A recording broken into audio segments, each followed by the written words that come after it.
457페이지. 그죠? 진도가 낙가듯 자꾸 줄어드네, 이제.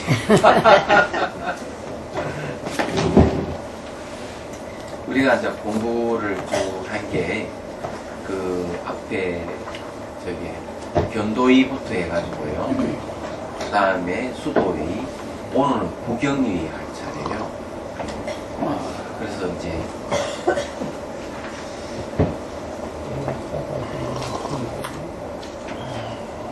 전번 시간에 이제 그 작은 세기에서 굵은 세기를 뽑아내는 것까지 얘기를 했죠. 읽어볼게요.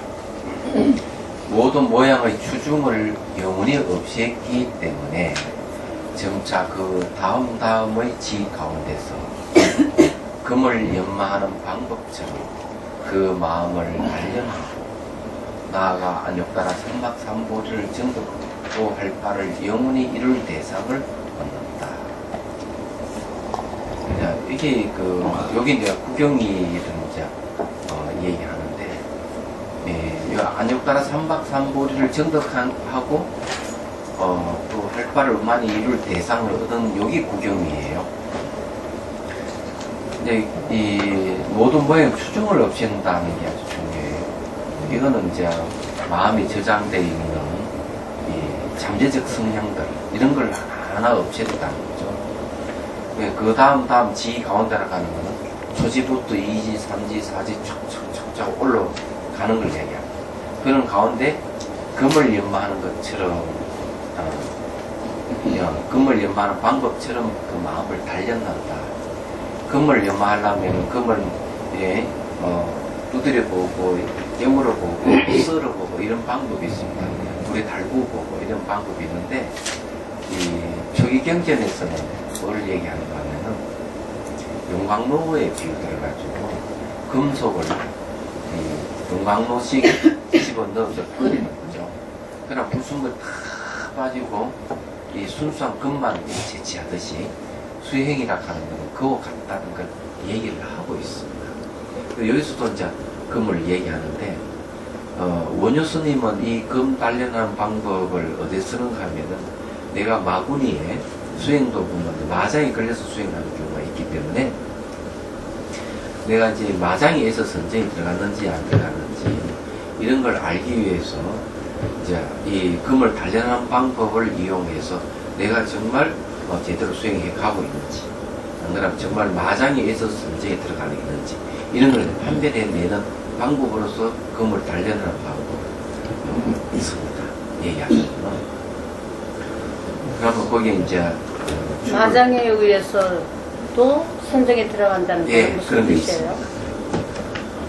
그 능경이도 이제 그 얘기를 하는데 능경이 보면은 이제 아주 막 신통방통한 법문도 잘하고 신통도 자주 부리는데 알고 보니까 마군이 마장이 들어가가지고 이제 자기 능력이 아닌 거죠.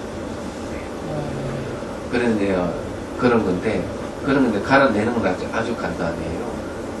그게 이제 그 하는 행동이 어떤가 하면 보시를 이야기하면서도 아주 탐욕을 세속의 탐욕을 추구한다든지 이렇게 하면 마장이라든지 얘기하죠. 예를 들자면 그런 거죠. 그러니까 이 분명히 말하는 거라든지 이런 거는 보면 출세관인데 이 마음이 요구하는 거는 전부 다 세간적인 요구를 할 때는 이건 좀 마음이 안 되겠죠. 예. 그러니 수행을 잘하니까 그 마구니가 이제 마음 파순이 하늘 여자를 데리고 한 500명의 하늘 여자를 데리고 이제 가가 공양을 보려고. 근데 하늘을 내려온 거 보니까 이 제석천왕 같거든요. 제석천왕을 갖고 있으니까 이 스님이 천왕이 내려오는 거라는 생각을 한 거죠. 그리고 이제 500명이라는 천녀를 스님 시봉을 하십시오. 바쳤던 거죠. 그 스님 거절을 했어요. 스님은 필요 없다고. 그런데 사실은 거기 마구니가 마음 파순이 일부러 이제 그러는 거거든. 떠보기 위해서 간 거거든. 그때 누가 나타나는가 하면은 유마거사 갔다고 와가지고 마음 파순 보고 그러지 말고 나한테 받지. 네. 얘기. 네. 마음 파순에 딱 보니까 유마거사에 놀래가 도망가는 거예요. 이 이제 왜냐하면 위실력이 자기가 더 힘들 이 세니까 네. 그래가지고 어쩔 수 없이 500명의 전열을 하다가 유마거석에 바치고 갑니다. 네.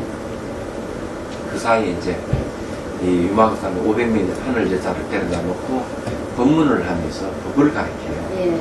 그러니까 이 이제 법문을 들으면서 하늘 여자들이 눈을 뜰 거 아니에요. 네. 그때쯤 해가지고 이제 마음 파순이 참 갖다 바쳤지만은 참 아까우니까 다시 돌려달라 이렇게 돌려달라 이러니까 유마거사가 그래 그러면 부탁하지 하라고 이러니까 500명의 하늘 여자 펄쩍 때 우리는 이제 진실을 알았기 때문에 안 간다 이러니까 유마거사 하는 말이 이 부처님 법은 어두운 데 있을 때 더 밝게 빛나는 것이다. 촛불이 아주 작지만 깜깜한 데는 확 밝듯이 네. 당신들이 마음 파순하고 같이 살면은 당신들이 배웠던 그 법이 어둠을 밝혀줄 것이다. 이런 얘기 하는 얘기가 나와요. 예. 네, 그때 이제 그 스님이 이제 그 사실은 그 유마가서가 이 병이 들었을 때 부처님께서 그 가서 능력 좀 하셔 하니까 그 스님 이야기가 옛날 자기 그랬을 때 유마가사의 이 위덕을 봤을 때 저는 도저히 그 유마가사를 변문을 할 수 있는 능력이 아니라고 사양하는 내용에 이제 그 네. 얘기가 나오는 거예요. 유마가사 유마경 재미있습니다. 아주 글쎄 말이에요. 그 명송시대 때의 그 불교라 하는 게 중국 명송시대 때의 불교의 배경이 됐던 불교 문화의 배경이 됐던 게 유마경이 들어가 있어요. 그리고 많은 사대부들이 유마경을 독송하고 유마경을 침체했던 그런 시기입니다. 그랬을 때 중국 문화가 가장 이 발달된 네. 방송시대 그게 유마경과 관련이 있는 거예요. 다음 질문은 다음에 하겠습니다. 네.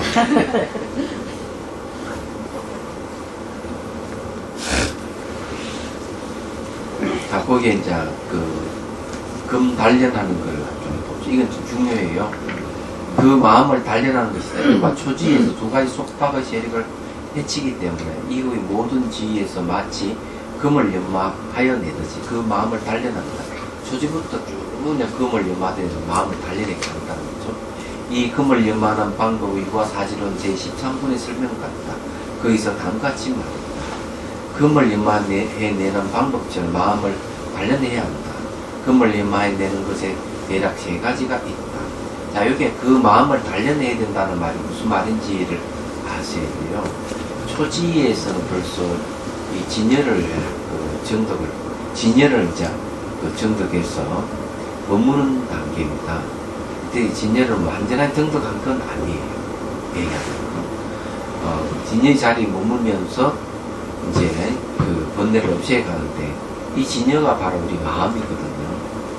그러니까 이 본성 자리에 머물면서 이 본성 자리에 붙어있던 찌꺼기를 이제 없애가는 거예요. 그러니까 거울에 붙어있던 먼지를 털거나 닦아내는 작업이에요. 이야기하자면은. 그래서 이걸 이제 마음을 단련한다는 거는 바로 이제 그 진여를 체득한 그 마음을 단련하는 거죠. 그 단련하지 않으면은 이 진열학하는 본물을 갖다가 놓쳐버리기 때문에 얘기하는 그러니까 단련한다는 뜻이에요. 예. 계속 그 마음을 관해야 되는 거예요. 예, 그럽니다. 그래서 그게 이제 그 선종에서도 보면은 견성하고 난 뒤에 그걸 한다 그러잖아요. 그 뭡니까?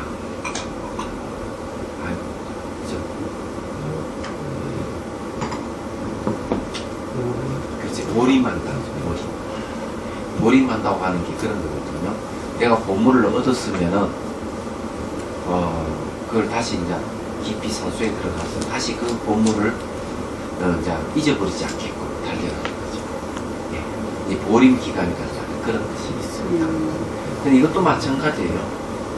그런데 이제 이게 하나 알아두어야 될 게 있는데, 선종하고 선정을 이제 성가의 수행이라면은 경전에 나오는 건 교가의 수행법이에요. 그럼 이 차이가 어디 있는가 하는 걸 지금 아셔야 됩니다. 이 교가의 수행은 하나하나 번뇌를 없애가는 데 있어요. 하나하나 번뇌를 없애가기 때문에 단계가 있는 겁니다. 조지, 이지, 삼지 단계를 밟아가면서 번뇌를 없애. 번뇌를 없애는 것이 뭔가 하면 내 마음을 단련해가는 걸 얘기를 합니다. 그래서 이제 공균지까지 이르기 때문에 시간이 걸리고 단계가 있는 거예요. 성가는 순종에서 수행하는 방법은 번뇌를 없애는 방법이 아닙니다. 얘기하잖아요. 번뇌를 없애는 방법이 아니기 때문에 단계가 없는 거죠. 초점을 어디에 맞추고 있는가 하면 본성에다가 초점을 맞추고 있기 때문에 그런 거죠.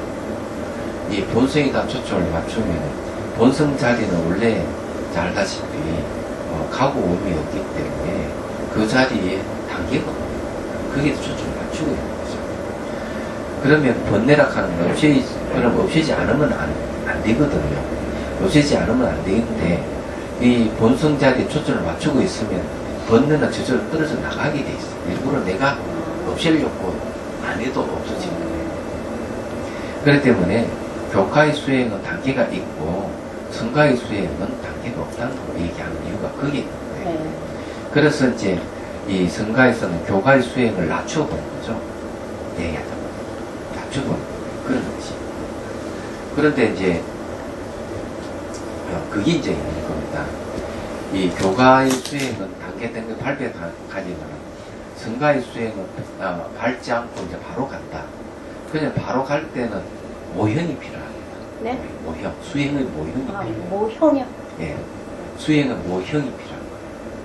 그게 뭔가 하면은 본성과 똑같은 모형이 필요한 거예요. 얘기하자면. 본성이, 마음의 본성이 진여의 자리는 말과 생각을 떠나 있기 때문에 말과 생각을 떠난 있다면 내 마음을 말과 생각을 떠난 상태를 만들어야 돼요. 얘기하자면. 예, 그래서 이제 모형이 필요한 거예요.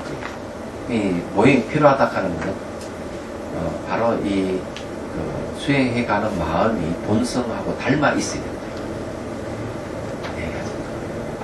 그게 이제 하도를 참고하는 방법이고 그런 거예요. 하도를 참고하는 방법. 이것이 인곡고 하는 이유가 하도락하는 이것이 뭐냐, 그죠? 이래 이제 가면은 바로 이제 그 마음 상태가 수단이 되지만은 또 한편은 바로 그게 본성이 바뀌는 마음 자리가 되는 거예요. 얘기하다. 그래 수단이 목적이 된다 하는 이유가 그게 있다. 예, 수단이 목적이 된다. 그게 이 수단이 목적이 되는 것이 시간차가 없다는 게 이제 아주 중요한 거죠. 얘기하자면.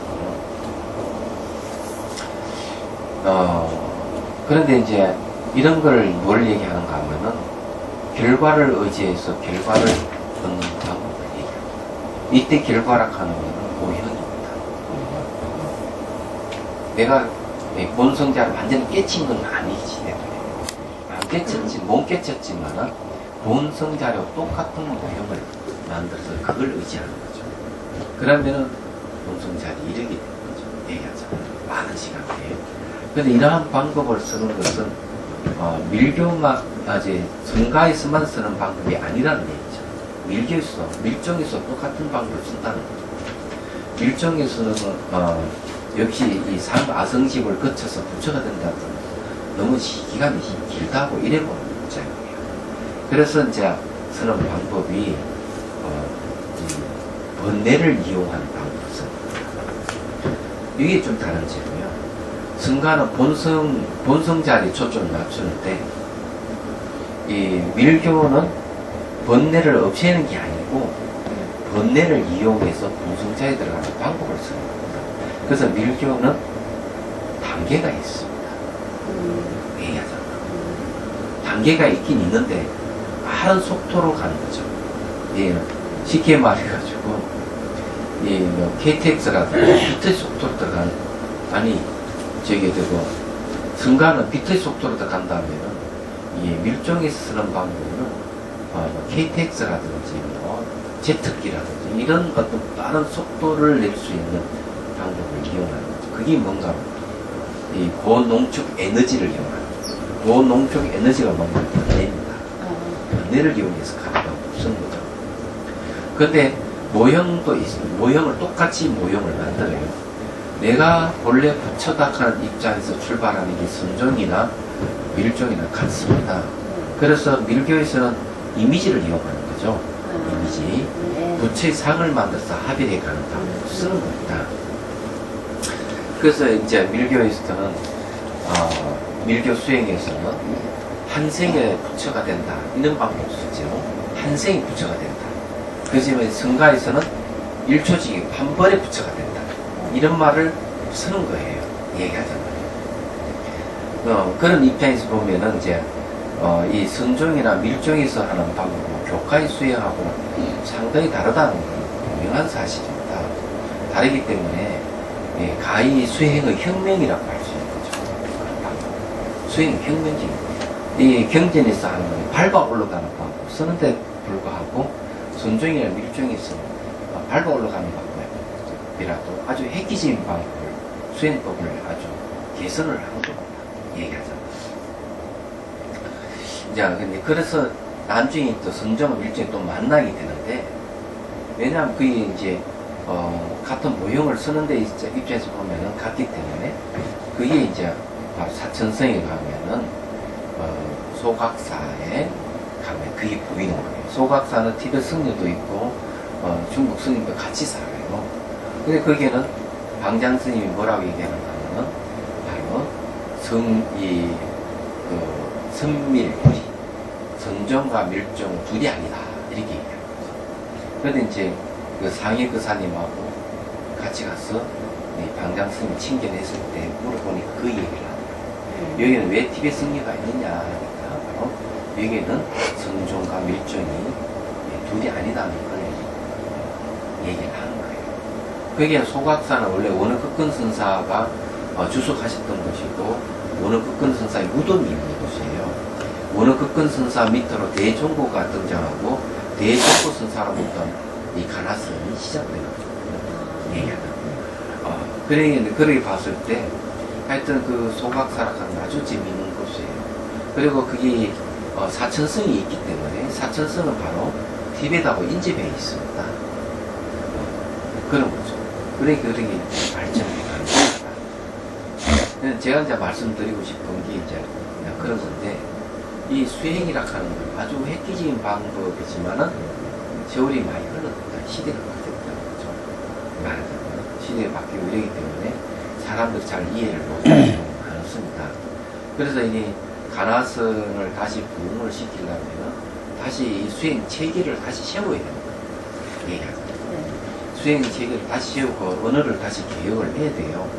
그리고 이제 점검하는 방법을 다시 개발하고 전지식을 키워야 되는 그런 상황인데 제가 보기에는 아직 보답하기다. 얘기하죠. 시간 더 이제 필요할 것 같은데 언젠간 되겠죠. 되겠지만 시대는 다양한 시대로 접어들었습니다. 다양한 성격을 가진 사람들, 그리고 이제 우리나라도 뭐 단일 민족을 하지만 우리나라는 옛날부터 단일 민족은 아닙니다. 북방계, 남방계가 섞여 있듯이 지금은 더더욱 이제 이게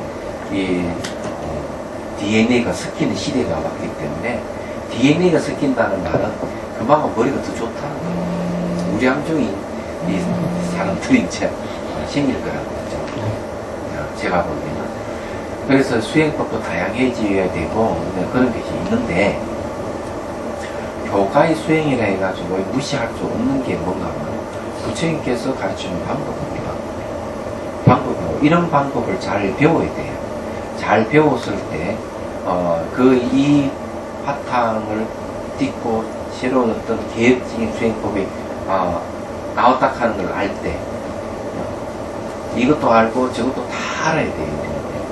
그랬을 때 제대로 이제 이해를 하게 되고 수행을 어떤 수행을 하더라도 의심 없이 할 수 있는 그런 하면 됩니다.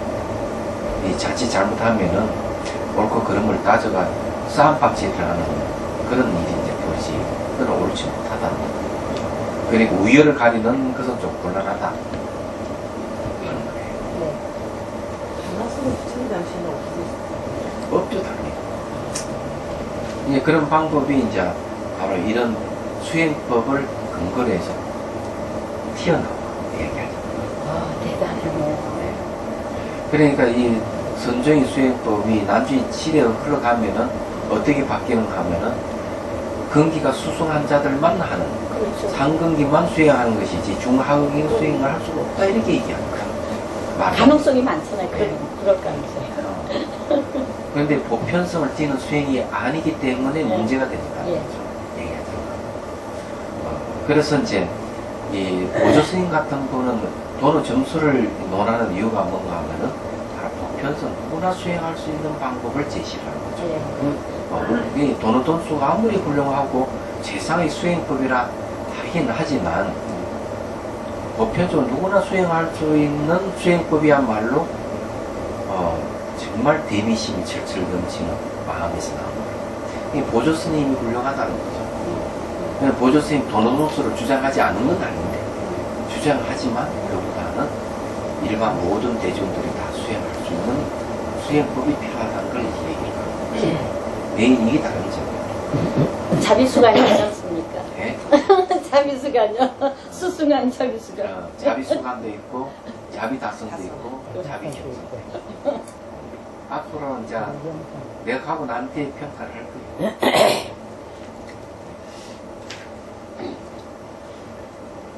자 봅시다. 공부를 해야 됩니다.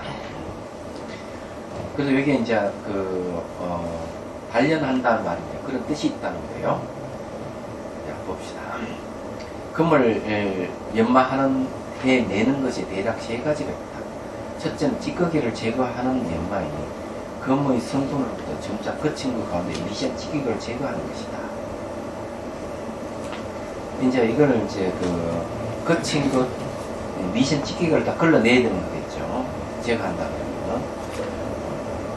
이런 건 어떻게 해야 하는지 모르겠지만은 둘째는 거두 더디는 연마이니 거칠고 무거운 것에서 녹여 끓여서 내는 것이다. 두 번째는 끓여오는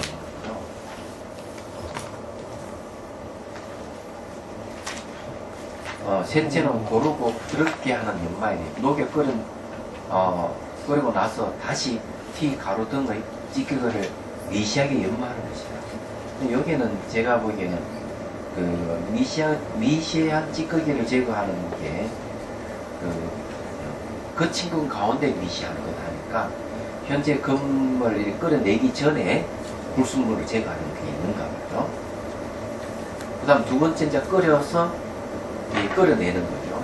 끓여내가지고 이제 거칠고 무거운 것에서 녹여서 끓여낸다 했거든요. 그 다음에 이제 불순물을 거친 걸 빠져나가죠. 왜냐 무겁고 이런 거 다 빼내요. 녹이면. 그 다음에 이제 세 번째 또 녹여서 끓이고 나서 어떻게 하나 티, 가루 이런 것도 또 미시한 거 걸러내는 거죠.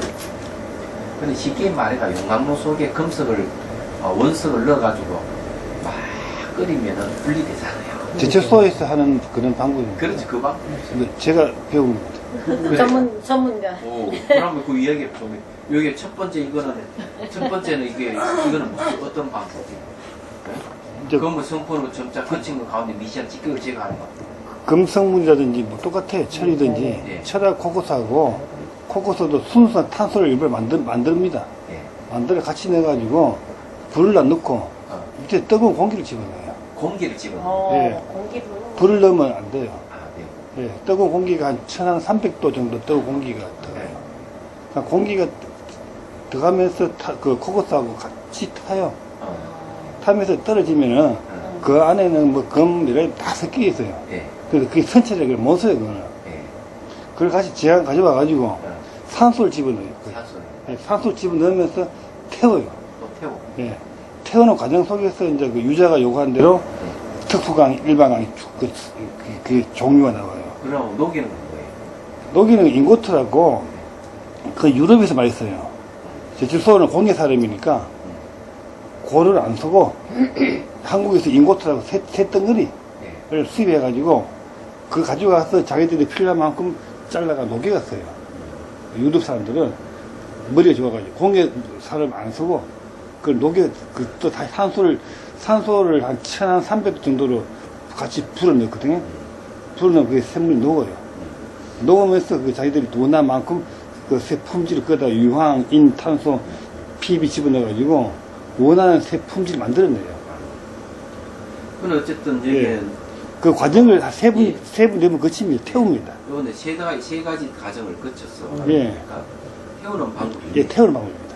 태우는 방법, 이게 또 끓이는 방법, 끓여 녹여가지고 다시 또 그렇게 얘기합니다. 예. 주 자재 산소하고 유황하고 태웁니다. 그래도 이게 마음도 이제 바로 이 단련한다 하는 금속과 같기 때문에요. 본성이잖아요. 계속 자기 이제 그 본성에다 마음을 초점을 맞춰 있는 상태라고 얘기했잖아요. 초지에는. 그 상태에서 그 본성과 맞지 않는 번뇌를 제거해 가는 것이죠. 얘기하죠. 그래 이게 이제 그 금을 단련해 가는 방법이다. 이렇게 보는 거죠. 말하자면 그런 거예요. 근데 화두 창구하는 방법도 같습니다. 그렇게 보면은 화두 창구하는 방법도 이것이 무엇인가 하고 다시 의심해 가는 거는 그 마음을 갖다가 용광로 속에 집어넣어 가지고 계속 단련하는 거죠. 끓여내는 건 똑같은 거죠. 끓여내는 방법이죠. 얘기하죠. 선생님 말씀하신 대로 그 기계보다 사람 눈이 예? 기계보다 사람 눈이 더 정확합니다. 기계보다. 예. 그 태울 때 나오는 온도 성분이 있습니까? 그걸 기계가 하신 데서 측정하는데 기성이라고 이제 20년 이상 근무했는 기성들이 그 나오는 가스 보고 전기보다를 탁 누르거든요. 예. 누를 때 그 각종 그 연기 나오는 거 보고 실 성분을 착 읽어내요. 예. 그게 기계보다 더 정확해요. 보세요. 그 사람은 그걸 못 따라가요. 근데 요즘 뭐 그런 숙련자들이 이제 나중에 다 예, 그렇죠. 그 퇴직하고 나면 어떻게 할 것이냐 걱정을 하는데. 그 사람들이 없으면 안 됩니다. 기계가 아무 정확해도 사람 눈은 절대 못 따라가요. 이 경험이라 하는 그런 예.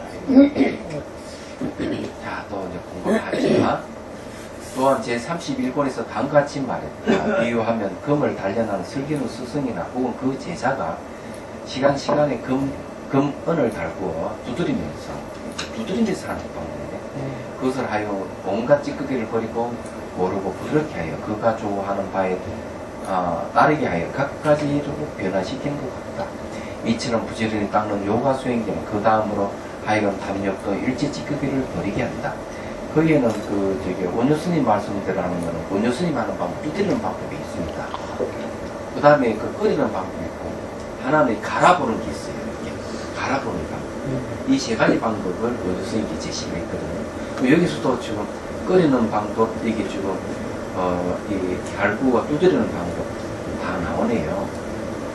그런 것들에 대해 스스로 알리바리고 하는 혹은 사마타 분류거나 혹은 비파선나 분류에 따라서 그것들에 대한 능히 잘 하바고 바뀜이 없고 움직임이 없죠. 그 좋아하는 각가지 이치를 따서 믿고 하는 것을 그대로는 모두 잘 이루게 됩니다. 그래서 이제 이렇게 첫 번째 단련한다, 마음을 단련한다 하는 것. 이 마음에 그래서 금이라 하는 걸 발견을 했다. 금을 발견해갖고 초점을 맞추고 그 다음에 이제 금 아닌 것을 가려내는 것이죠.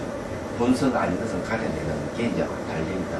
이래 보면 그래서 이제 2지부터 7지까지는 이제 그 말라식을 갖다가 평등성질을 전환시키는 거죠.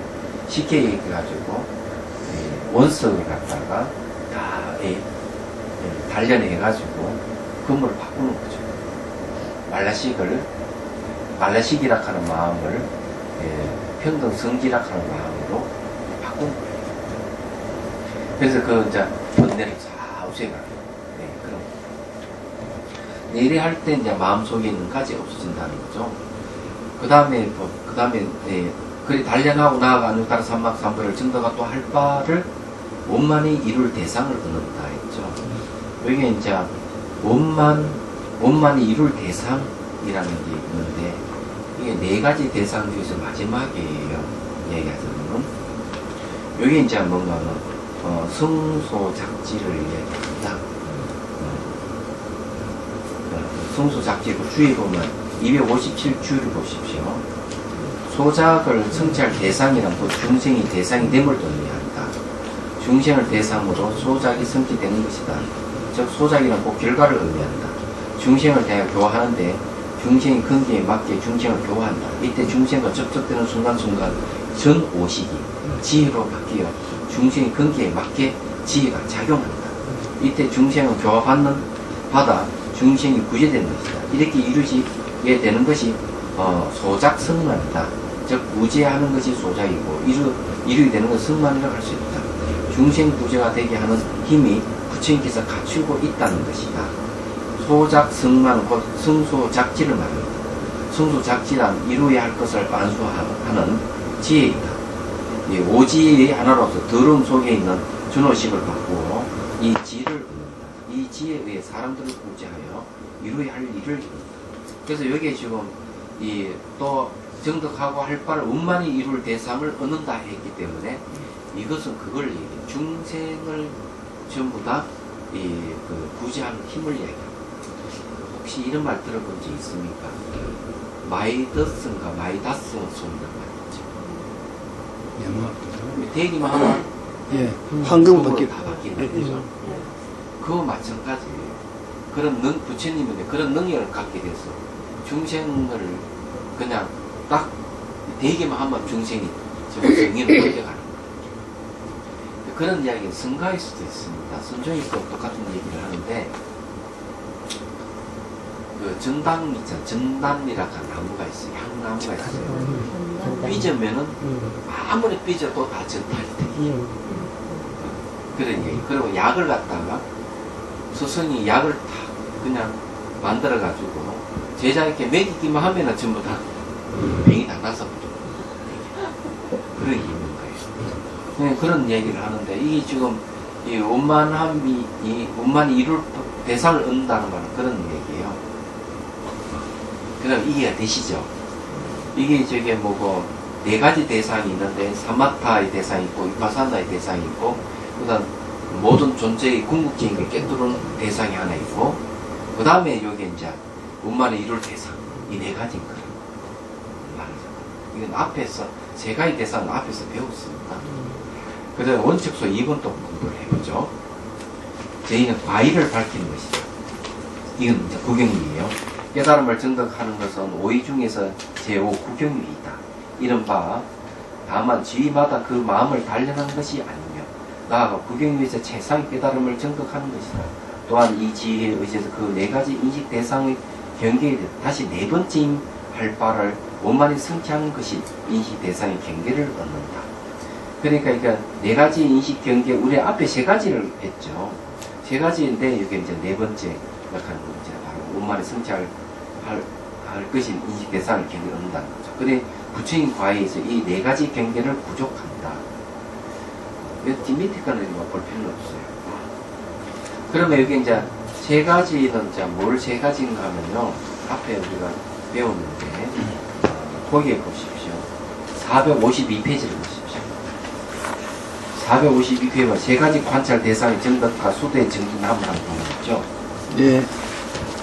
그 이전의 시기에 사마트 파서 얻었기에 이미 두 가지 관찰 대상을 얻었으니, 그러니까 벌써 이제 그 이전 다 얻었는 거예요. 초지 이전에 벌써 사마트 이파사나 관찰 대상을 얻었어요. 이게 뭔가 분별이 있는 영상인 대상, 이거는 이파사나 대상이고요. 분별이 없는 영상인 대상이 사마타 대상.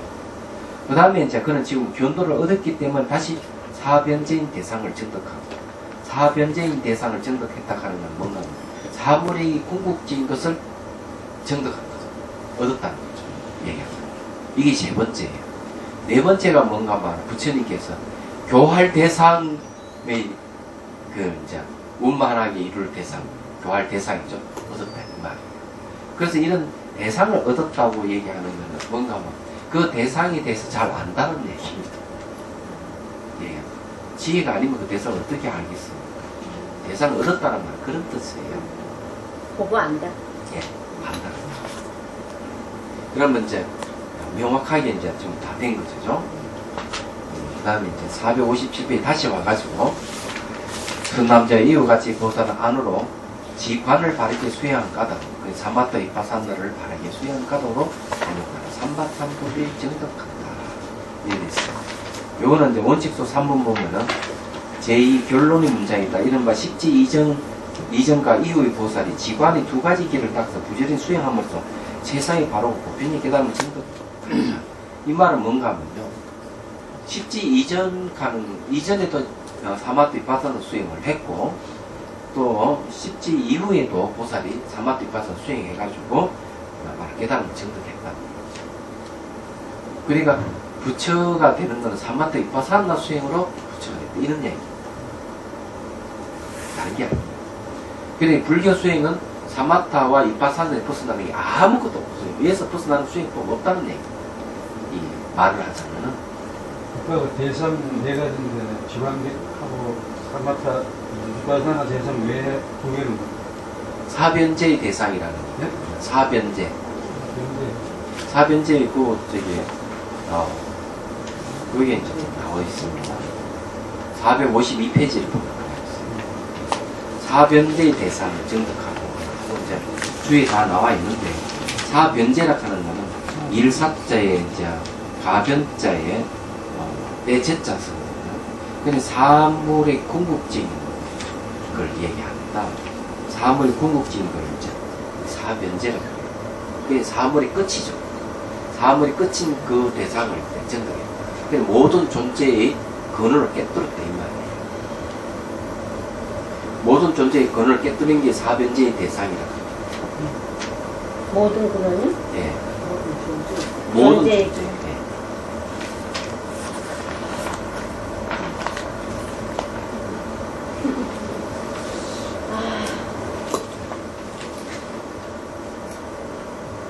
예. 사물의 궁극적인 인식 대상이라 하는 게 뭐겠어요?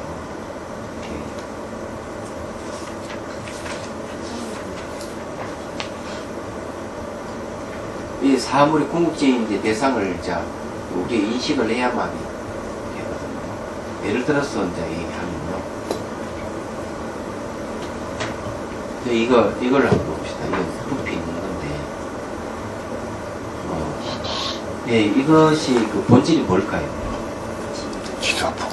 예? 지금 예? 문제는 진여. 예, 공이잖아요. 왜 이제 공인데 공은 눈으로 보입니까? 안 보이죠? 안 보이죠. 그러면 이게 공인 줄 알려면 어떤 방법을 써야 돼요? 시에 이렇게 들어봐요. 분석해야 됩니다. 분석적인 방법이 있어요. 그래서 이걸 해체시키는 거예요. 분석해가. 해체시키니까 사물은 혼자 독립으로 존재하는 게 아니고 다른 걸 의존해서 존재하는 걸 알 수 있는 거예요. 그걸 공이라고 얘기합니다. 그러니까 쉽게 말해가지고 이걸 해체시켜가지고 이 궁극적인 공을 도출해내잖아요. 그거 마찬가지로 사변제의 인식 대상이라고 하는 그런 걸 얘기합니다. 이게 분석해가지고 이 깨뜨려서 본질을 갖다 캐치해내는 거예요. 그래서 사물의 궁극적이라고 하겠습니다. 사물의 궁극에 도달하려면은 두 가지 방법을 쓰는 거예요. 하나는 뭔가 하면은 직관의 방법을 쓰고 하나는 분석적인 방법. 직관의 방법을 쓰는 게 사마타고요. 분석적인 방법을 쓰는 게 비파사나예요. 이 두 가지 방법으로 이제 이 사물의 궁극적인 대상을 얻는 겁니다. 그 대상을 얻었다 하는 걸 깨뜨려 봤다 이 말이죠.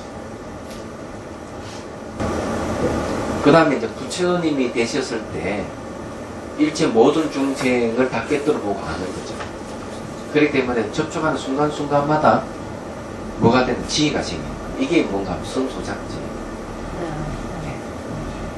그 성소작지가 뭔가 하면은 여기에 할 바를 원만히 이룰 대상을 얻었다 이런 말이 있습니다. 왜 끝이네. 그래서 처음에 그 사지를 이야기할 때 착각하는 경우가 많습니다. 제일 먼저 이게 전환되는 의식이 전환돼요. 의식이 수행 주체이기 때문에 의식이 묘관찰지로 지혜로 전환돼요. 그게 조지에서 이루어지는 겁니다. 그 다음에 이제 2지부터 이제 7지까지가 이제 말라식을 전환을 하는데 말라식은 자아의식이기 때문에 불평등이 있거든요. 자아가 있을 때. 그래서 이게 전환되면 평등 성질을 바뀝니다. 그 다음에 이제 관하는 것이 이제 어디로 가는가 하면 실지를 거쳐서 이제 아리아식으로 들어가요. 아리아식의 위치로 들어갈 때 아리아식이 이제 뭘로 바뀌는가 하면은 대원경지를 바뀝니다. 대원 경지를 바뀐과 동시에 이제 성소작지가 이루어진 거예요. 근데 이걸 착각을 해가 지혜가 제일 먼저 성소작지를 이루고 그다음 저게 묘관찰지 평등성지 대원 경지 이래 바뀐다 그러는데 아닙니다. 순서. 오역택이 굉장히 많아요. 예? 오역 행한 사람이 굉장히 많아요. 그럼 틀려. 그거 아니다. 이 성소작지가 제일 마지막에 이루어진 지혜입니다. 그게 뭔가 예? 건강유정태. 아니에요. 건강유정 넘어간 거죠. 건강유정. 예. 건강유정을 넘어가야만 이제 대원경지가 완전히 이루어지고 성소작지가 이루어지고 이 불지에서 이루어지는 거예요. 불지에서. 예. 12지죠. 그러니까 이제 그렇게 아는 거고 이제 아리아식이 이제 팔지부터 이제 불지까지는 이제 대원경지가 바뀌어가는 그러니까 가는 과정이죠.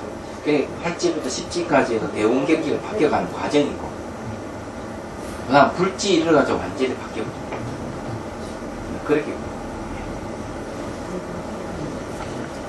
근데 이런 걸 이제 보면은 이제 이 지혜가 이루어지는 과정도 알 수가 있지만은 부처님이 왜 전지전능하냐 하는 이야기가 거기서 일체지를 얻으신 일체종지를 얻으신 일체지를 얻으신 분이 부처님 모든 걸 다 아는 지혜라는 거예요. 이게 뭔가 하면 성소작지에서 딱 만나면 그 사람의 성품 개성 다 아는 거예요. 그게 맞고 다 무게를 제시해요. 그러니까 부처님 당시에 태어난 중생들도 참 복이 굉장히 수승한 복이 아니면 그 제자가 안 되겠네요. 그 당시에 부처님 만날 수 있다 하는 것도 근데 지금도 만날 수 있는 거예요. 선정 네, 지금도 그러니까 초지 경지만 가면 반이지에 이르게 되면은 정토에 가서 부처님 법문 들을 수 있다. 그래 만나서 법문 듣는 거예요. 그 만남하고 그 당시에 바로 직접 만남하고 그래 직접 만나는 거죠. 부처님 서가모니 부처님 화신불이고 화신불을 만나는데 초지에서 이제 만나는 부처님은 보신불이에요. 그러니까 저게 화신불은 껍데기고 보신불은 그래도 좀 알짜배기가 있는 놈이에요. 그 정확한 거죠. 그래도 그 당시에 태어날 수 있으면 더 좋았을 텐데 그죠? 수승한 사람이 아주 공기가 아주 수승한 사람이라야지. 그래 초지부터 해가지고 이제 이 10지까지를 보살을 법신보살이라고 해요. 법신보살. 그러니까 이제 어느 정도 이제 법신을 얻은 상태죠. 그렇기 때문에 부처님을 이제 나중에 이제 법신을 볼 수 있는 그런 조건이 갖춰집니다. 지금 우리 공부 이제 제7말라식은 정립이 안 돼 있어요. 이게 해심일경에 여기서 제7말라식 정립이 안 돼 있어요. 그래서 이게 초기 해심일경, 이게 초기 유식의 경전이거든요. 그러니까 그때는 그 매개 역할을 하죠. 의식과 아리아식 사이에 매개 역할을 하는 게 이제 제7말라식이라고. 그런데 이제 이 제7말라식이든 제8아리아식이든 다 잠재되어 있는 것이기 때문에 결과를 낼 수는 힘이 없어요. 이게. 그렇지만 인식을 한단 말이에요. 그래서 제7말라식의 대상은 뭔가 하면은 바로 아리아식 견분이 제7말라식의 상분인 거예요. 얘기하자. 그래서 이제 제7말라식도 견분과 상분이 있는 거예요. 얘기하자. 있는데 깨닫게 되면 도대체 어떻게 될까 하는 거죠. 깨닫게 되면. 그래서 뒤에 가면은 이제 성소작지품에 이제 이 얘기를 합니다. 이 얘기를 하는데 깨달아도 견분 상분이 있어요. 깨달아. 이제 건강위원회에서 그 상을 다 지운다고 그러잖아요. 그 상을 지운다는 건 상을 분을 지운다는 그런 의미고 그래서 경우에 이제 드러나는 건 다 지로 이제 이게 상을 이제 건강위에서 말하는 상을 이제 상분이라고 이제 얘기를 할 수 있겠지만 더 큰 틀에서 얘기를 해야 되는 거예요. 사실은 큰 틀에서 얘기를 해야 되는데 깨달은 사람도 견분 상분이 있습니다. 그런데 이제 어느 때가 없느냐는 거죠. 얘기하자면. 그럼 부처가 돼서 부처에 대해서 중생을 구제할지는 분명히 견본 상분이 있는 거예요. 성소작지 지혜라 하는 그런 거. 그렇지만은 누구야? 경계주로 들어왔을 때는 그러니까 그 육조스님 말씀을 하자면은 이제 무념을 설명을 할 때 어떻게 설명하는가 하면은 염이라고 하는 건 대상을 인식하는 걸 얘기합니다. 그런데 없을 무자를 어떻게 두 가지 모양이 없다 이랬어요. 얘기하는. 그 말은 이게 합쳐버리면 어디 되는가 하면은 내가 이 대상을 인식하고 견본 상분이 분명히 있지만은 마음 상태에는 두 가지 모습이 없는 거야 이게. 예. 이렇게 볼 수가 있거든. 마찬가지로 지혜로 바뀌면 근본적으로 주객이 없지만은 대상과 접촉할 때는 주관이 각각까지 나타나는 거예요. 나타나면서도 그렇지 마음은 여전히 그런 상이 없어요. 이렇게 보는 것이 훨씬 아주 유연성이 있다. 그래요. 나타나지. 네. 그거를 공불공으로 이야기합니다. 공불공이라고 이제 얘기하는 이제 공이라고 얘기하는 거는 하는 거하고 불공이라고 얘기하는 거하고 이것이 분리되어 있는 게 아니에요. 분리되어 있는 게 아니기 때문에 내재하는 것이 없다 하는 공이지만은 그 내재하는 게 없다 하는 거는 다른 걸 의존하고 있기 때문에 내재하는 게 없다. 이 부분 내재하는 다른 작용이 있을 때가 불공이 드러나는 거지. 작용이 없으면 불공이라는 게 드러날 수 없지 않아요. 그 작용을 하든 안 하든 모든 현상적인 것은 타를 의지해서 있는 거거든요. 불공이라고 하는 수연을 얘기해요. 인연을 따른다 했기 때문에 수연의 공은 불변을 얘기합니다. 불변과 수연이 둘이 아니고 하나라는 걸 얘기를 하는 거거든요. 그렇기 때문에 이 달라이 라마 스님께서 뭐라고 얘기하는 거냐면 이런 얘기를 해요. 모든 것의 바탕이 비어있기 때문에 모든 현상을 이루고 있다 하는 입장에서는 알기가 어렵다. 사람들 잘 이해하기도 어렵고 그런 거예요. 그렇지만은 반대로 모든 존재라 하는 건 타를 의지해서 존재한다. 타를 의지해서 존재하기 때문에 그게 바로 공성이다 하는 건 이해하기 쉽다. 타를 의지하는 게 거기에서 수연이잖아, 불공이잖아. 불공이지만은 타를 의지하고 있기 때문에 내재한 실체가 없을 공이라는 거죠. 네. 그 통해서. 예, 이렇게 보는 게 훨씬 이해하기 좋다. 예, 달라이 라마 스님은 그렇게 얘기하는 거거든요. 그래서 공과 불공을 얘기할 때도 비에 있기 때문에 서로 결합해서 형태를 이룬다 하는 거는 사람들이 참 어렵게 느끼시죠. 맞아요. 고상하게 너무 심오하게 느끼지만 사실은 모든 존재 상호 의존을 하고 있기 때문에 내재하는 것이 없는 공성이다 하는 것이 훨씬 이해하기 쉽다. 그런데 그렇게 이해하시면 좋겠다. 그래서 이게 뭔가 공과 불공을 얘기를 할 때 뭔가 이게 그 형상 속에 뭐 그런 어떤 실체를 마치 관찰하듯이 그런 식으로 얘기하면 안 됩니다. 현상 있는 그대로 전부 다 이거 자체가 그냥 공과 불공. 그러니 그걸 이제 이해를 해야 된다. 그래서 성가에서도 이 얘기를 분명하게 하고 있어요. 성가에서도. 선종에서도 뭘 얘기하고 있는 거면 이 얘기를 이렇게 얘기를 합니다. 우리가 이제 이목구를 한때 한 물건이 뭔지, 이는 무엇이 알려고 이목구를 한다. 근데 이목구 하는 사람들이 잘못 오해해가지고 마치 불변의 자아라든지 실체성이 있는 걸 뭘 찾는 것 같이 이목구를 백날해도 소용없다. 안 된다는 거죠. 그건 틀렸다. 이렇게 얘기합니다. 그러면서 그 정도가에서 뭐라고 얘기하는 거예요? 화나공신이 법신이요. 이런 말이 나가요. 이게 아주 멋있다. 이게 화나죠. 화나 같은 텅 비어있는 이 몸 자체가 그냥 법신이다.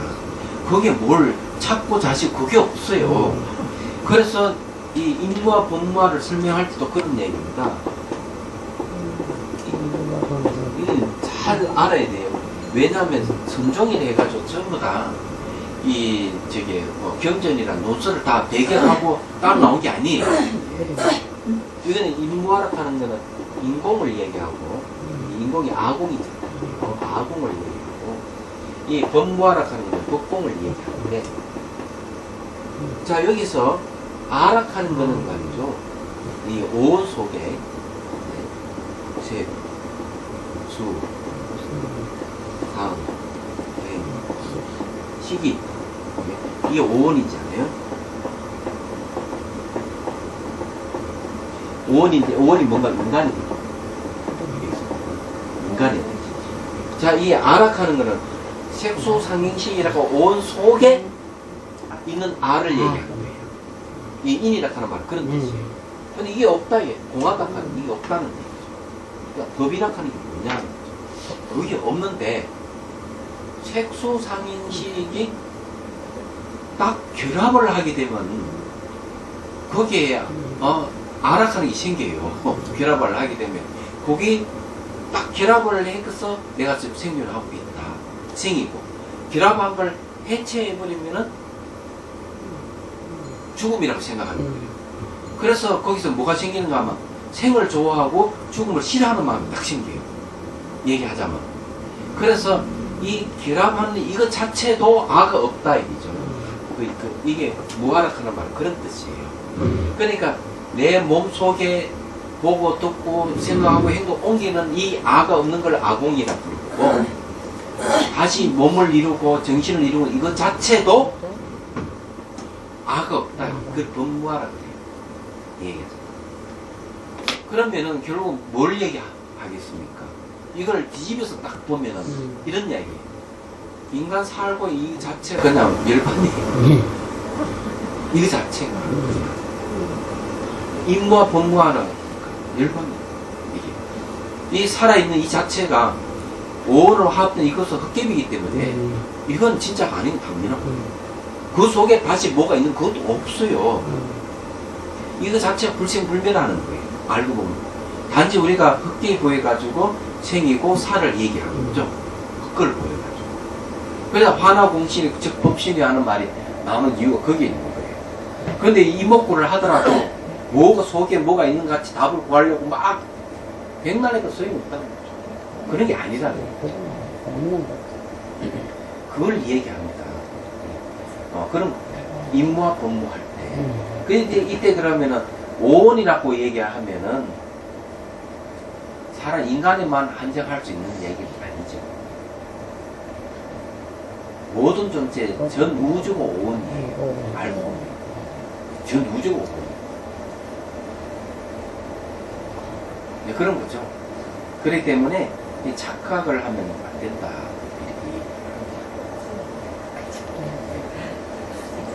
중간에 용서, 예? 중간 같은 경우에 용서 선생님 같은 경우에는 이제 양편을 공을 양편을 끝나니까 이제 공으로 보면 그게 반야하고 반야사성하고 여기까지 연결되어 있고. 그거는 이제 뭘 얘기하는 거면 이게 이제 잘 알 필요가 있어요. 즉시 공이 있고요. 이게 공이 있고. 공즉시 공이라는 책이 있어요. 얘기하다. 이거는 이제 색즉시 공 할 때 이거는 절대주의를 타파하는 거예요. 공즉시식 하는 거는 허무주의를 타파하는 겁니다. 허무주의를 타파하는 건데, 절대주의라 하는 거는 이거는 잘 알다시피 상견이라 하는 극단이고, 허무주의라 하는 거는 죽으면 아무것도 남지 않는다 하는 단견을 얘기합니다. 그래서 이게 이 두 가지를 다 극복하는 걸 얘기하죠. 공이라 하는 건 그런 뜻이 있어요. 공하는 건 이 두 극단이 벗어나 있다. 우리는 사람을 생각하면 이렇게 생각합니다. 태어나는 거 삶을 참 소중히 여기고 죽음을 싫어하잖아요. 싫어하지만은 사실은 이게 그 공과 불공의 입장에서, 색적시험 공적 시색의 입장에서, 진리 입장에서 봤을 때 그 다 극단이에요. 얘기하자면 삶을 좋아하거든 죽음을 싫어하든 이건 잘못된 견해라는 거죠. 얘기하면 죽음은 우리 삶의 한 부분이 지나지 않는 거예요. 이게 알고 보면 왜 그러냐면은 이게 영원한 건 없어요. 우리는 계속 변하는 거죠. 예, 그래 색적시 공이에요. 변하지만 없어지는 게 아니에요. 공적시 세계예요. 얘기하자면 그렇기 때문에 우리는 잘못 생각하면 죽으면 끝나고 아무도 없다 하는 이 허무주의 빠지면 안 된다는 거죠. 그러면서도 또 한편으로는 내 속에 변하는 속에 변하지 않는 뭐가 있어 계속 지속된다. 이것도 잘못된 거예요. 이 두 가지 극단이 벗어나라. 그걸 얘기합니다. 그 다음에 두 극단이 뭐가 있는가 하면 유아와 무아의 두 극단이 있어요. 불교에서는 과연 아를 부정할까 긍정할까 이렇게 얘기를 하면은 이 아에 대해서 항상하다 하는 견해가 뭔가 하면은 유아예요. 이 상견에서. 아가 없다 하는 입장에서 보면 이 무아라 하는 것은 허무주의의 단견에 속하는 겁니다. 이야기하죠. 불교에서의 아라 하는 건 연기아를 얘기합니다. 연기아예요. 연기아이기 때문에 이 연기아는 유아가 아니고 무아가 아니다고 얘기하는 거예요. 분명히 얘기해요. 그러나 불교에서 아를 부정하는 게 아니고 또 긍정하는 게 아니에요. 유아로서 긍정하는 게 아니고 무아로서 부정하는 게 아니라는 거예요. 우리가 하는 게는 관계성 속에 내가 있고 너가 있는 건 인정이 되는 거예요. 그렇지만 그 안에 영혼 절대 불멸의 자아는 없다는 거죠. 그걸 무아라고 얘기하는 그런 건 없다. 무아라 하는 말은 엄밀한 유아에 대한 무아이죠. 그렇지만 만약 극단을 얘기하면 유아도 무아도 다 부정하는 거죠. 이게 이 견해라 하는 그런 거죠. 이 양극단이라는 시각에서 봤을 때 그런 얘기. 그러니까 이게 영혼 불멸은 자아는 없지만은 관계성 속에서 우리는 아는 있는 거죠. 이건 부정할 수 없는 거예요. 그래서 그걸 연기아라고 얘기합니다. 중도아라. 그럼 이제 그렇게 이제 보는 게 있다. 감사합니다. 아니 이제 공부를 하고 지금도 앞에 이 복습을 해버렸어. 지나간 거 복습. 뭐 또 다른 질문 있어요?